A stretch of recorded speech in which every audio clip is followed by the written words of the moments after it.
Good morning, everyone. Hello and good morning. I am Mrs. Shahana Chakravarti from Bhopal.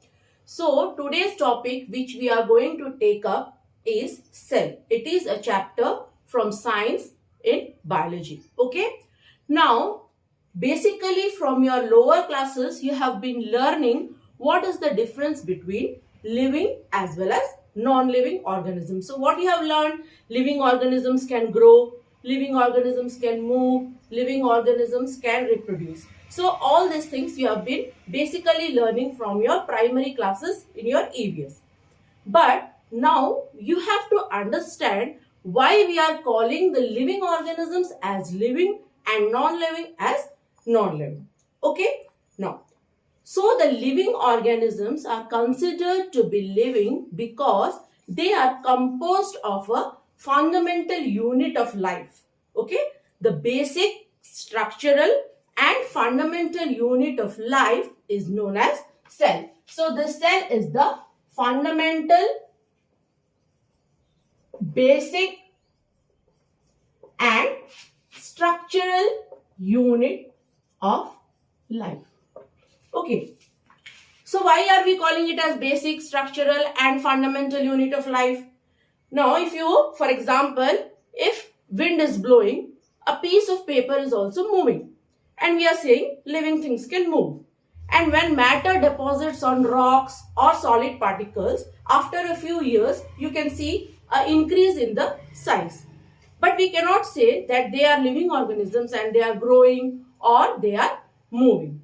So, the structural and basic fundamental unit is known as cell, which is present in every living organism. And the organism is said to be living only when the cell is functional. So, when an organism is considered to be living, the cell is needed to be functional. Okay? Now, how was this cell discovered? Okay, discovery of the cell. Now, discovery of cell. So, the cell is needed to be functional and this cell was for the first time discovered in long back in 1665. 1665 by a scientist named Robert Hooke. And Robert Hooke observed these cells in cork cells, dead plant cells. Okay, cork cells which were dead plant cells. He observed these cork cells under his primitive own made microscope. And how these cells appeared? These cells appeared like a honeycomb. What do we mean by honeycomb? You must have seen a beehive. Okay? In a beehive, you must have been seeing like this structures. Okay? And he could observe it as a honeycomb. So, he gave the name cell, meaning small room.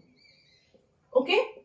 Small room. And he compared it to the rooms of monks. So, he named the cell as small room. And he only observed it in dead cells of the plants. Later on, there was another scientist named Anton von Leeuwenhoek. Okay? So, in 1674, Anton von Leeuwenhoek,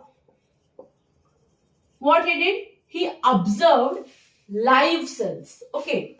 Anton von Leeuwenhoek observed live cells in water bodies. What Robert Hooke did? Robert Hooke observed cells for the first time, but they were dead cells, and he observed in the cork cells of plants, and he thought that cells must be present only in plants. But Anton von Leeuwenhoek, he observed live cells in the water bodies. Live cells means they are moving. So he observed them in organisms like Spirogyra and algae. Okay, Spirogyra and algae. Later on, the discoveries were further made. Okay, these discoveries were made by Schleiden-Schwann as well as Virchow. So, in our next class, we will be studying about the remaining discoveries and how the cell is being differentiated. Okay, thank you.